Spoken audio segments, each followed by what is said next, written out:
2014년 3월 미국 노스캐롤라이나주 호프밀스 17살의 다니엘 로클레어는 어머니와 떨어져 외 조부모님 집에서 이모와 함께 생활하고 있었습니다.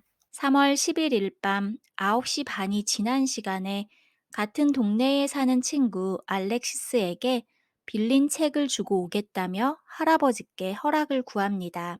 늦은 시간에 외출하는 것이 탐탁지 않았지만 가까운 거리니 빨리 다녀오라며 허락했습니다. 몇 시간이 지나도 집에 오지 않아 불안해진 조부모님은 다니엘의 휴대전화로 연락을 여러 차례 합니다. 계속 연결이 되지 않아 소용없음을 깨닫고 바로 경찰서에 연락해 손녀의 실종 신고를 했습니다. 형사는 먼저 친구 알렉시스를 찾아갔습니다. 그러나 알렉시스는 그날 밤 다니엘과 약속도 없었고 집에 오지도 않았다고 했습니다. 다니엘은 거짓말을 하고 집을 나선 것입니다. 호프밀스 경찰은 자원봉사 수색대를 조직하고 다니엘을 찾기 위해 마을을 수색하기 시작했습니다. 다니엘의 친구들로부터 그들이 자주 모였던 인근 개울이 있다는 것을 알고 탐색했습니다. 실종된 당일 낮에도 친구들과 모여 개울에서 시간을 보냈다고 합니다.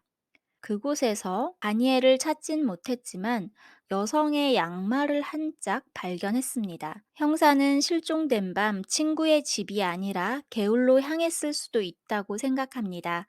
단서를 찾기 위해 개울 근처 CCTV를 검토하고 다니엘의 휴대전화 기록을 확인합니다. 11일 밤 10시 40분에 마지막으로 잡힌 위치를 확인하고 전화기를 찾기 위해 그 지역을 수색했지만 끝내 찾지 못했습니다. 수사에 난항을 겪자 FBI가 개입합니다. 그녀의 실종 소식이 언론에 공개되어 전국적인 뉴스가 되었습니다. 다니엘의 어머니, 이모들과 다른 가족들도 전단지를 만들어 배포했습니다. 다니엘의 친구 캐롤라인은 다니엘이 며칠 전에 남자친구 제 마이클 말로이와 헤어져 힘들어한다고 했습니다. 경찰은 다니엘이 알렉시스가 아닌 말로이를 만나러 갔을 가능성을 고려했습니다. 말로이의 집에 찾아가 다니엘에 대한 질문을 하자 그는 다니엘이 이별 때문에 너무 힘들어서 자신의 전화를 차단했기 때문에 그녀와 며칠 동안 연락을 못했다고 말합니다. 형사들은 11일 밤 어디에 있었는지 묻자 그는 친구 도미닉과 함께 집에 있었다고 말했습니다. 말로이는 협조를 요청하는 형사에게 수사를 위해 기꺼이 자신의 휴대전화를 넘겼습니다. 형사는 다니엘이 실종된 밤 그가 다른 소녀들과 문자를 주고받았다는 사실을 알아냈습니다. 말로이는 그날 밤 집에 있었던 것 같았습니다. 하지만 한 문자를 발견하고 충격을 받았습니다. 다니엘로부터 받은 문자엔 그녀가 임신했다는 내용이 있었습니다. 실종 3주가 지난 4월 3일 오후 5시 반쯤 호프밀스에서 약 30여 킬로미터 떨어진 컴벌랜드 카운티에서 한 형사가 집으로 돌아가는 길에 강에서 이상한 것을 발견했습니다. 자세히 살펴보니 수면 위로 반쯤 떠오른 사람의 시체임을 알아차리고 신고했습니다. 시신을 물에서 건져냈을 때 조사관들은 허리와 발에 노란색 끈으로 10kg가량 되는 콘크리트 블록이 묶여 있는 것을 확인했습니다. 시신은 실종된 다니엘로 확인됐습니다. 1998년 여름에 태어난 다니엘은 살해 당시 포프밀스에 있는 사우스뷰 고등학교 1학년이었습니다. 2013년 여름 다니엘은 중학교 과정을 마치고 조부모님 집에 휴식을 취하러 왔습니다.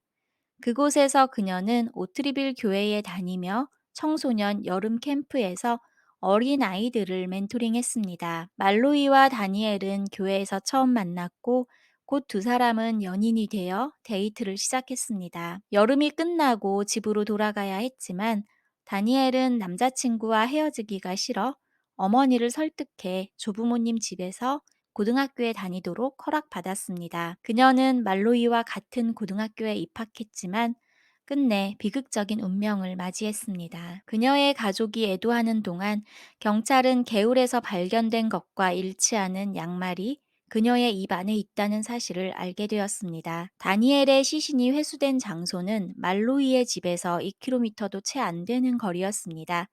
초점은 다니엘의 전 남자친구 말로이에게 맞춰졌습니다. 시신에 묶여있던 블록은 형사에게 눈에 익었습니다. 콘크리트 블록은 얇았는데 안에 자갈들이 들어있는 흔하지 않은 모양이었습니다.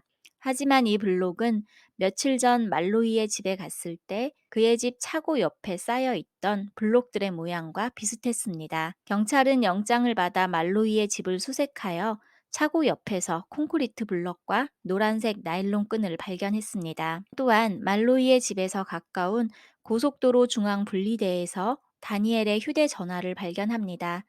그녀의 음성 사서함에는 말로이의 위협이 녹음되어 있었습니다. 그는 네가 내 주위에 오면 너를 죽여버릴 거야 라고 말했습니다.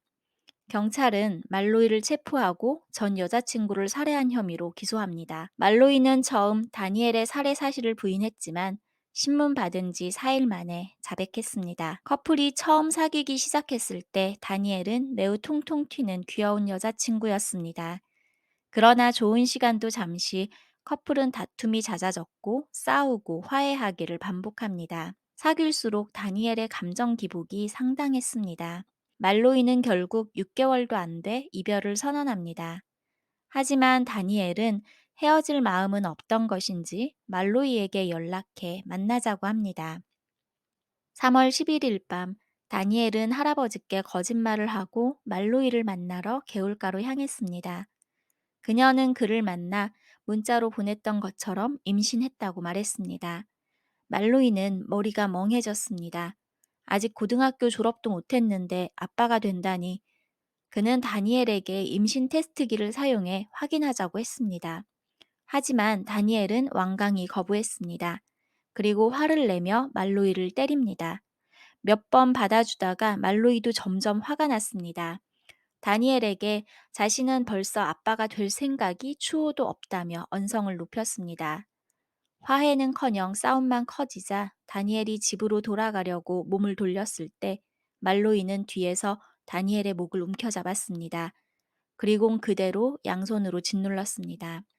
저항하던 다니엘이 쓰러졌고 그녀가 숨졌다고 생각한 말로이는 당황하다가 친구 도미닉이 기다리고 있는 차로 돌아갔습니다. 도미닉은 다니엘의 연락을 받았을 때 함께 있었고 그의 차를 타고 개울까지 온 것이었습니다. 잠시 얘기만 하고 오려고 했는데 살해까지 하게 된 사실을 알렸습니다. 도미닉은 너무 놀랐지만 친구의 간곡한 부탁에 결국 함께 다니엘의 시신을 처리하기로 합니다. 그들이 다니엘을 옮기러 갔을 때 아직 다니엘이 살아 있었습니다. 그녀의 신음이 미세하게 들렸는데 그때 하필 다른 사람의 발소리가 들리는 것 같았습니다. 말레이와 도미닉은 당황했고 도미닉은 다니엘의 양말을 벗겨 그녀의 입안에 쑤셔 넣었습니다. 경찰은 말로이가 살해 당시 집에 있었던 것처럼 보이도록 전화 어플을 사용하여 문자를 보낸 사실을 알아냈습니다. 다니엘의 부검 결과 그녀가 질식으로 인한 사망으로 결론이 나왔지만 목졸림에 의한 것인지 양말에 의한 질식인지 확인할 수 없었습니다. 하지만 분명한 것은 그녀는 당시 임신 중은 아니었던 것으로 밝혀졌습니다. 처음 진술을 거부하던 도미닉은 결국 다니엘의 시신을 옮기는 것을 돕고 시신을 치운 사실을 인정했습니다. 2016년 5월 판사는 말로이에게 25년형을 선고했고 2016년 6월 도미닉에게는 시신 유기를 도운 혐의로 징역 6년을 선고했습니다. 재판 중 다니엘의 어머니는 하나뿐인 딸의 고등학교 졸업식을 보는 게 소원이었으나 영영 이룰 수 없게 되었다고 슬퍼했습니다. 처음 말로이를 봤을 때 다니엘과는 다르게 내성적이지만 차분하고 어른스러운 아이라 생각했다며 다니엘의 이주를 허락할 만큼 좋은 사람이라 생각했다. 딸이 실종됐을 때 가족 곁에서 성심껏 같이 수색해주고 누구보다 슬퍼한 말로이가 범인이라서 너무나 큰 충격을 받았다고 했습니다. 말로이는 너무나 죄송하다며 이런 말로 다니엘을 다시 돌려놓을 수 없다는 것을 알지만 내가 한 행동에 대해 너무 죄송하다며 마지막 말을 전했습니다.